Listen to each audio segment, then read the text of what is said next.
everybody, welcome back to the Wig Studio One YouTube channel. This is Taz. Today we're going to take a look at a new style by Toni Brattin. This is called Beachy Waves in the color light brown. Wig Studio One carries all of the Toni Brattin styles, so if you go below the video, expand the description box, there'll be direct product links for the entire collection as well as this style itself. You just follow those links right out to the site. If you have any questions for us, please reach out to support@wigstudio1.com. So typically the Toni Brattin line is a no frills brand. It's a perfect everyday wig style. It's soft, it's comfortable. Most of the styles, if not all of them, come in two sizes, your average or regular size, as well as a large size. And all of the products in that line are made from a heat-friendly fiber, so you can definitely take your heat tools to them. And it's a soft, silky fiber, and it's not shiny right out of the box. It looks very natural and it moves very natural. This one here is the longest of the Toni Brattin wig styles. I think it's going to be right around 18 inches. So in the front, it appears to be a 5.5 to 6 inch fringe there. And it sweeps back and away from the face. It's rather smooth on the crown until you get about halfway down, and then it sprouts into this beautiful spiral, like just mildly deconstructed spiral. Each one of those has a little bit of a air-dried look to it. It looks very noodly right now.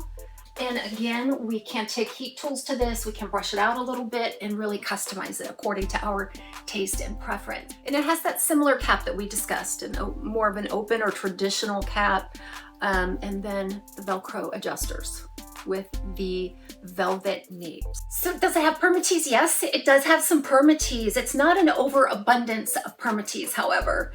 I don't feel it's real heavy through the temple, and sometimes that's impossible to work with when there's a lot of permatease right here because I can't get the profile that I like. So it's smooth profile. Very limited permatease, enough to cover wefting, give it some structure.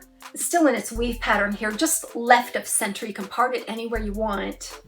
Let's see about breaking that up. It'll give you a sense of that bang too. Now you could trim in a full straight across bang on this one, but this length of fringe is going to allow you to part it from either direction, even do more of a curtain bang if that's your preference. Look how soft and smooth that fiber is. Wow. Okay, so I broke that up a little bit there. And now let's just look at fluffing those curls just a little. I'm picking and fluffing with a wig brush. I'm not going out to the ends, just enough to separate and bring some air into those curls. You have to watch with curl like this too. If you brush it out too much, it can get a little bushy and perhaps even a little more frizzy. And if that happens, just mist with water, scrunch, and allow to dry. So this curl seems like it's gonna be intact even through brushing.